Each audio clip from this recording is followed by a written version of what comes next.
Hello everyone, welcome back. In this video, I'm going to show you how to add BSC in MetaMask, that is Binance Smart Chain in MetaMask. For that, first of all, you need to launch your MetaMask mobile application and then you need to tap on the top left hand corner of the screen. Now once you tap on it, you will see this type of page in front of you where you will see all of your enabled networks. Now among these networks, if you see BNB chain, you need to simply tap on it and it will be added in your MetaMask account. But if you are not able to see it over here, you need to just scroll down a bit and in the additional networks, you will see BNB chain. So you need to tap on the add option right next to it and then you will see this type of page in front of you. Then tap on the confirm option in the bottom right hand corner of the screen.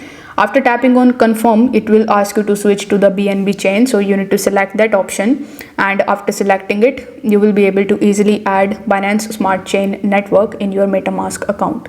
If this video helped you out, give it a like and subscribe to the channel and press that notification bell as well. Thanks for watching. I will see you in the next one.